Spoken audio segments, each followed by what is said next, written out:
আল্লাহ নবী বলেছেন যে মুনাফিকের চারটা চিহ্ন।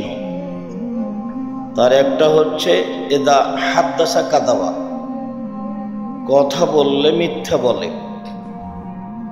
ওই যে উতুমেনা খানা, মানুষের অর্থ সম্পদ চেয়ারম্যান হিসাবে, মেম্বার হিসাবে, এমপি হিসাবে, ডিসি এডিসি হিসাবে,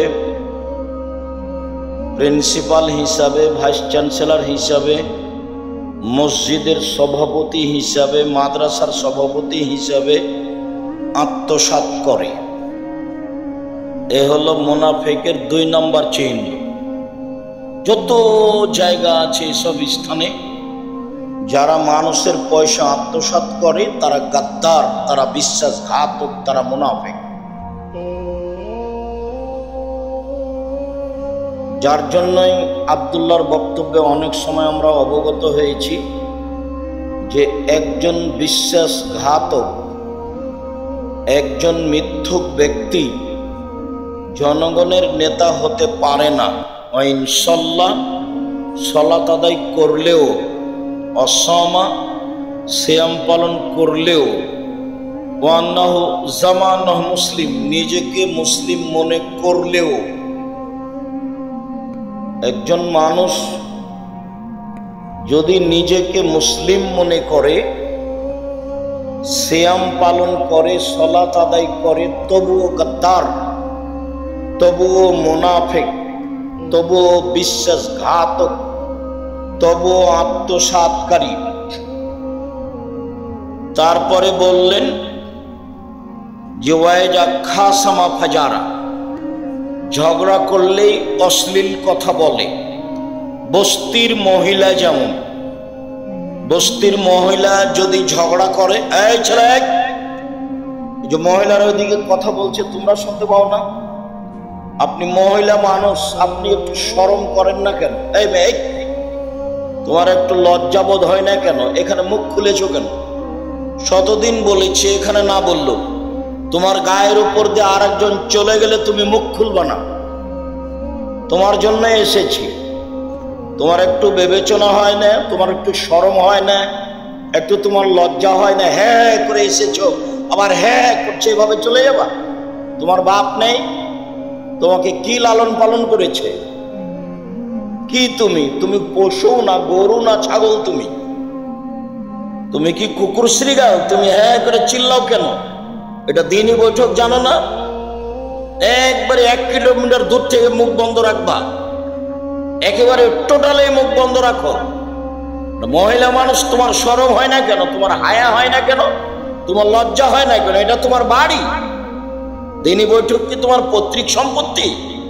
নিজেকে পশু প্রাণী মনে করো কেন? গরু ছাগল মনে করো কেন? বুঝে না ওরা, অন্তর আছে বুঝে না, দেখেও দেখে না ওরা, চক্ষু আছে দেখে না, শোনেও শোনে না ওরা, কান আছে শোনে না। উলাইকা কালানাম, তারা পশু প্রাণীর মতো, তারা গরু ছাগলের মতো, তারা কুকুর শ্রীগালের মতো, বালো মাজাল বরং তার চেয়ে খারাপ। আল্লাহ বলছে পশু প্রাণী মনে করো নিজেকে? চিল্লাচ্ছ কেন? মুখখান বন্ধ রাখতে পারো না? এই ছেলে, যাও যেদিকে মহিলারা ওখানে দোকানপাটে বসে আছে, শরমহীন মহিলা আজকে বাজার করতে এসেছে। বাজার করতে গেছে এখানে? তোমাকে কি শিখিয়ে তোমার বাপ পাঠিয়েছে? এমনি দুনিয়াতে এসেছ?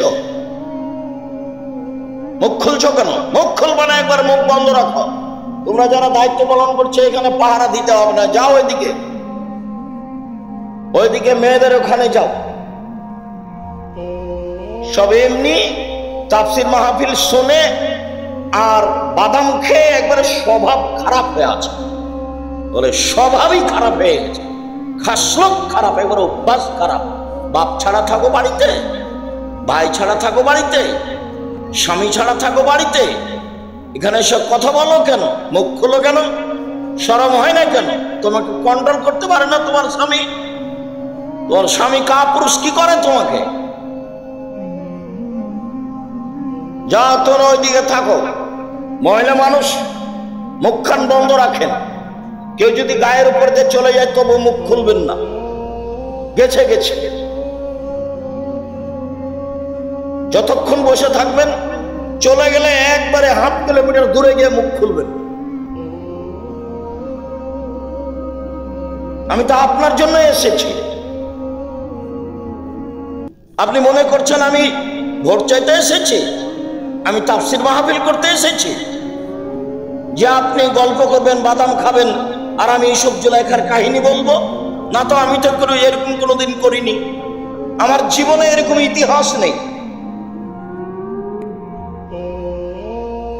আপনারা যারা যেখানে আছেন, সম্ভব হলে বসে থাকবেন, সম্ভব না হলে দাঁড়িয়ে থাকবেন, কিছুক্ষণ অপেক্ষা করুন, আপনার কিছু না কিছু উপকার করবই ইনশাআল্লাহ।